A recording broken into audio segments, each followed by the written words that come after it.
इसे कहते हैं बॉल। गोल और बॉल। ज़मीन भी इसी तरह की है। इस तरह की है। इस तरह की। तो हाँ, हमारा घर कहाँ है? हमारा घर नहीं होता। हमारा घर कहाँ है? तो ज़मीन ये देखें, ग्राफ भी निकाल लिया, और जो आपको ज़मीन नज़र आ रही है, ये देखें, ये ज़मीन इस तरह की है, ठीक है, इसी तरह घूमती फिरती है। अब हमें क्या मालूम, हम नीचे हो ज़मीन के, ज़मीन ऊपर हो, तो कुछ भी नहीं पता। ये खुदा की कुदरत है, खुदा जानता है, खुदा हर चीज़ पर कादिर है बेशक। ऐसा है कि नहीं? बिस्मिल्लाहिर्रहमानिर्रहीम, अस्सलाम वालेकुम। This is Munawwar Hussain. I hope you all fine, I am good. आज की इंडस्ट्री वीडियो में आपको वेलकम करता हूँ। आज की जो वीडियो है, आज का जो वीडियो का टॉपिक है वो है कुछ स्टूडेंट के बारे में जानना है कि उनके टीचर किस तरह पढ़ाते हैं। तो आज मेरे साथ एक स्टूडेंट है जो कि मेरे यानी कि नेबर भी है और मेरा रिलेटिव भी है। वो आपको रिश्तेदारी का जो है वो मैं आपको आगे बताऊंगा। तो वीडियो की तरफ आगे चलने से पहले आपसे रिक्वेस्ट है कि जल्दी से चैनल सब्सक्राइब कर लीजिए और बेल के आइकन को भी क्लिक कर लीजिए। तो आज हम टेस्ट लेंगे जिस स्कूल में आजकल पढ़ाया जाता है कि क्या आजकल की तालीम के मुताबिक आजकल है। तो आजकल की तालीम का म्यार भी चेक करेंगे और लड़कों का माइंड चेक करेंगे, स्टूडेंट क्या सोचता है। तो जल्दी से चलते हैं वीडियो की तरफ। मेरे साथ आ चुका है मेरा रिलेटिव, ख़ास रिलेटिव, यानी कि मेरा भतीजा। इसका नाम है मोहम्मद रिजवान। ये पढ़ता है 6ठी क्लास में, और आज मेरे पास आ चुका है हाथ, क्योंकि आज चेक करना है इसका माइंड क्यों नहीं काम करता। क्योंकि इसको जो मुश्किल किताब, जो बुक लगती है, वो इससे पूछते हैं कि कौन सी आपको किताब मुश्किल लगती है। तो चलते हैं इससे आज इंटरव्यू लेते हैं। तो जल्दी से आप मुझे बताइए कि आपको कौन सा सब्जेक्ट मुश्किल लगता है, मतलब कि कौन सा बुक, कौन सी मुश्किल लगती है? 2 किताबें। कौन कौन सी 2 किताबें इनको मुश्किल लगती हैं? तो पूछते हैं कि कौन कौन सी मुश्किल लगती है, आखिर ऐसी कौन सी है। आपके पास भी ऐसे कोई होंगे, आप भी पढ़ते होंगे, स्टूडेंट होंगे, तो आपको भी पता होगा कि आप किस सब्जेक्ट में ज़्यादा वीक होते हैं। जो हालांकि आसान होता है, लेकिन हम खुद तो बुक्स कोई भी मुश्किल नहीं होती, लेकिन हमारा माइंड जो है वो जिस चीज़ को हम मुश्किल समझ लें वो मुश्किल बन जाती है। तो चलते हैं, इससे भी पूछते हैं कि ये कहता है कि मुझे 2 बुक्स, जो 2 सब्जेक्ट हैं वो काफ़ी टफ हैं, यानी कि डिफ़िकल्ट हैं। तो उससे पूछते हैं तो कौन कौन से सब्जेक्ट हैं। तो आज जानते हैं इनसे। हाँ जी, कौन कौन से सब्जेक्ट मुश्किल है जल्दी? रियाजी और साइंस। तो मैथ, यार मैथ मुश्किल है। हाँ। तो साइंस चलो ठीक है, साइंस काफ़ी डिफ़िकल्ट है, बहुत ही मुश्किल है। तो मैथ तो काफ़ी आसान है मेरे ख्याल में। मैथ मुश्किल है? हाँ तो यार कमाल की बात है, कितनी आसान मैथ है। मैथ करना तो दिल करता है कि करता रहे, लिख लिख कर हाथ की भी प्रैक्टिस होती है और साथ में माइंड का भी प्रैक्टिस होता है। और साइंस जो है, जो कि साइंस सब्जेक्ट जितने भी होते हैं, केमिस्ट्री, फिजिक्स, बायोलॉजी, जितने भी होते हैं, वो दिमाग खपे होते हैं, ना तो होता है याद, ना ही करना है, ना ही दिल करता है। तो मुझे इससे तो अच्छा, मैथ में क्या आपको चीज़ मुश्किल लगती है? कोई बुक है मैथ की? तो चेक कराएं कौन सी मैथ है, कौन सा चैप्टर आपको नहीं आता, आपके टीचर ने किस तरह पढ़ाया। तो मैं आज इनसे पूछ लेता हूँ आज ये किस पढ़ाया गया, इससे आप बुक खिलवा रहा हूँ। यूनिट दूसरा। अच्छा, यूनिट दूसरा, नाम क्या है यूनिट दूसरे का? मुकम्मल अदाद। देखिए कितना आसान है। मुकम्मल अदाद कौन कौन से होते हैं? 1 से लेकर जहीं तक, जहाँ तक पहुँच जाए, मुकम्मल अदाद ही हैं। तो चलते हैं कि मुकम्मल या अदाद में तो क्या मुश्किल चीज़ है, आप मुझे बताएं, जल्दी से दिखाएं। व्यूवर काफ़ी परेशान हो रहे हैं कि क्या चीज़ है। तो आज इनसे भी काफ़ी इंटरेस्टेड मेरे ख्याल में आज वीडियो होने वाली है। ये वाला मछली की शरह दो। तो मशक यानी एक्सरसाइज 2.1। तो इनसे क्वेश्चन भी करते हैं कि क्या क्वेश्चन में क्या पूछा गया है, बताओ।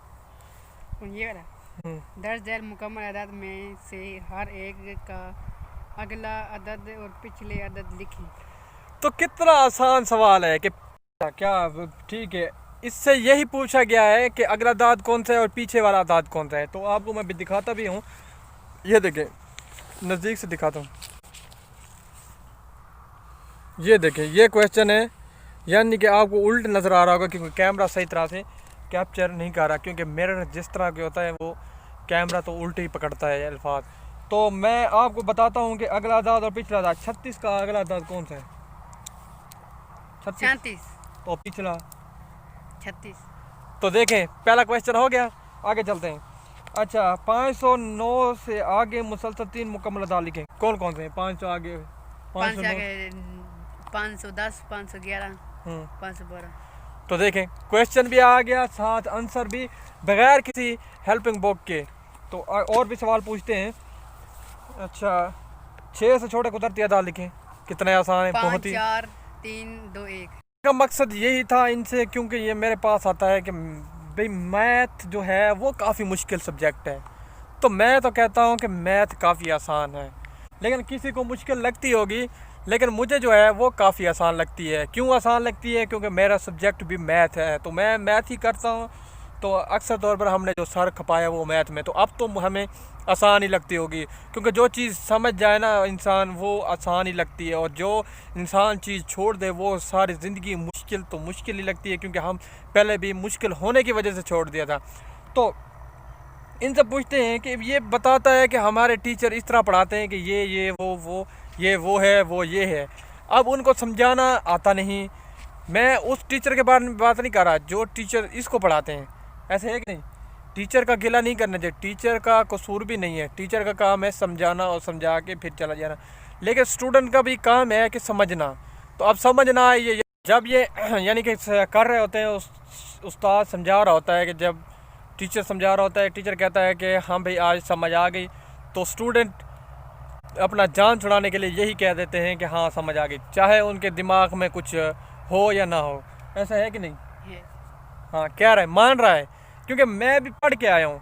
तो हमारे साथ भी ऐसा होता था कि टीचर ने पढ़ा लिया, छोड़ दिया, चलो भाई पढ़ा लिया तो बस ठीक है, घर रट्टा लगा लेंगे, समझ आए या ना आए वो अलग बात है। तो आज इनसे मेरे ख्याल में गपशप करके आपको भी कुछ लम्हात याद होंगे, तो इंशाल्लाह वो भी याद आएंगे। तो आजकल के जो छुट्टियाँ हुई हैं ना, वो तो काफ़ी दिमाग ख़राब कर दिया है हमारा भी और स्टूडेंट और भी का, क्योंकि सब कुछ भूल चुके हैं। से जो म्यारी बातें थी वो तो कर ली, आपको दिखा दिया कि स्टूडेंट का क्या अकल है।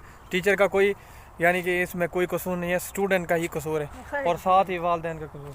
हाँ, तो आपको कसूर नहीं तो और किसका कसूर है? तो समझाने के लिए ना खुद को भी दिमाग लड़ाना पड़ता है कि जो चीज़ आपको नहीं आती टीचर से पूछें। हाँ जी, मैं आप गलत बात नहीं कर रहा, टीचर का कसूर, टीचर का होगा कसूर, मैं मानता हूँ, लेकिन सबसे बढ़कर स्टूडेंट का भी कसूर होता है। लेकिन आजकल का जो मियार तालीम है वो काफ़ी डिफरेंट हो चुका है, क्योंकि तालीम जो है, जो स्ट्रक्चर है वो काफ़ी चेंज हो चुका है। तो इंसान को ना ज़्यादा रट्टे लगाओ, स्टूडेंट जितना भी रट्टा लगाए फिर कामयाब होगा, और जो नॉलेज है वो ख़त्म हो चुका है। जस्ट किताबों को रट्टा लगाना, किताबों के अंदर ही दाखिल हो जाना, तो इसलिए दिमागी टैब, डिप्रेशन वगैरह, टेंशन जो कि काफ़ी ज़्यादा इंसान को ले जाती हैं, तो ये तालीम नहीं, ये जहालत है। ये सब बातें छूट गई, अब चलते हैं अपने उस टॉपिक की तरफ। तो आपको अक्सर तौर पर बताता हूँ कि शाम का वक्त होता है, तो शाम का काफ़ी ख़ास वक्त होता है। तो मैं आज जो वेदर है वो काफ़ी अच्छा और प्यारा बना हुआ है, तो मैं इंजॉय कर रहा हूँ। रिजवान मेरे साथ है, रिजवान से भी गपशप हो गई, जो कि इसका माइंड था तो उसे भी फ्रेश कर दिया। तो मैं इसकी हेल्प तो करता हूँ, लेकिन ज़्यादा मेरे पास उसे टाइम नहीं होता, तो इसलिए काफ़ी परेशानी की वजह से स्टूडेंट भी है जो कि काफ़ी परेशान होता है। तो माँ बाप नहीं पढ़े होते तो स्टूडेंट जो है वो खुद समझ नहीं सकता, जो टीचर वहाँ पढ़ाता है तो घर आते ही सब भूल जाते हैं, क्योंकि खेल कूद में ही इंसान यानी कि स्टूडेंट वो अपना टाइम वेस्ट कर देता है। तो उसकी वजह से फिर वो कहता है कि शाम को कर लूँगा, कल कर लूँगा, अभी नहीं आ रहा तो स्कूल में जाकर कर लूँगा। जब स्कूल जाता है तो नया टॉपिक मिल जाता है, तो फिर वो सही तरह से तैयार नहीं कर सकता।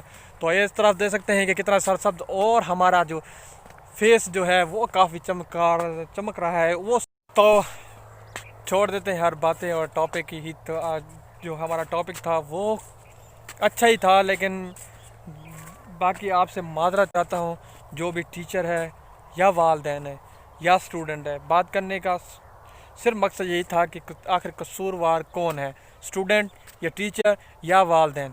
अब स्टूडेंट देखें, मैं भी एक स्टूडेंट हूँ, लेकिन टीचर तो पढ़ाता है लेकिन स्टूडेंट इस पर तवज्जो नहीं देता। सारा दिन यूट्यूब की वीडियो अपलोड करने या शूट करने, इसी कामों में मसरूफ़ रहता हूँ मैं।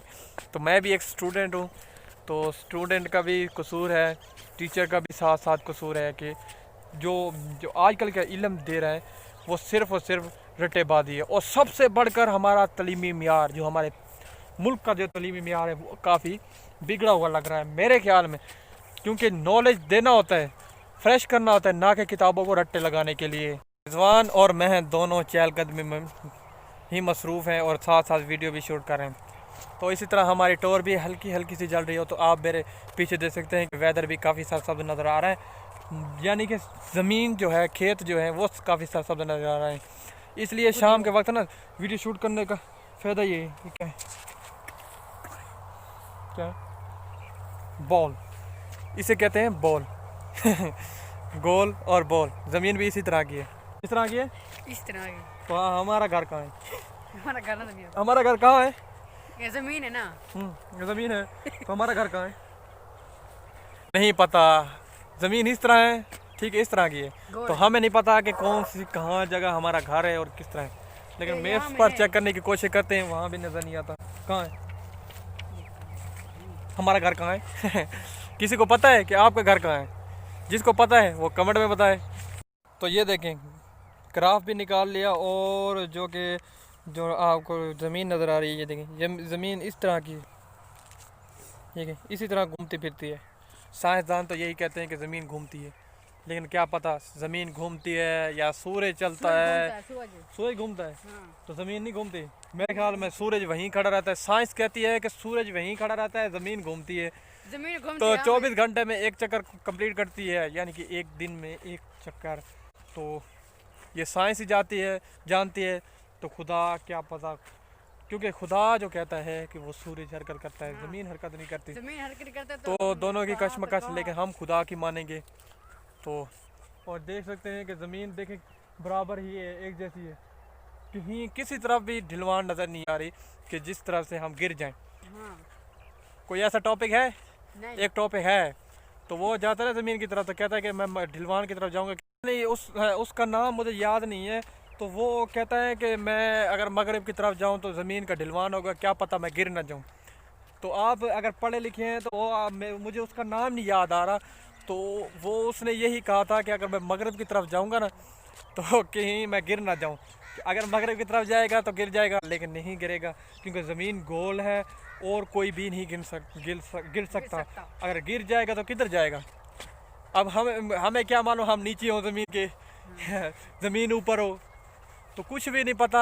ये खुदा की कुदरत है, खुदा जानता है, खुदा हर चीज़ पर कादिर है बेशक, ऐसा है कि नहीं? तो उम्मीद करता हूँ कि आज की वीडियो काफ़ी इंटरेस्टेड और आपसे गपशप करके काफ़ी अच्छा लगा। तो हमारी बातें भी अच्छी लगी होंगी, माइंड ना कीजिएगा। इसी तरह की वीडियो अगर आप चाहते हैं तो हमारा चैनल ज़रूर सब्सक्राइब कीजिए और बेल के आइकन पर भी प्रेस ज़रूर कीजिएगा, और वीडियो अच्छी लगे तो लाइक कीजिए। और आपसे इजाज़त चाहता हूँ, कल एक इंटरेस्टिंग वीडियो के साथ हाजिर होंगे। तब तक के लिए खुदा हाफिज़। चेहरा छुपाने की कोई ज़रूरत नहीं है, और हम घर भी पहुँच चुके हैं, गपशप भी होती रही, घर भी पहुँचेंगे। अल्लाह हाफिज़, खुदा हाफिज़।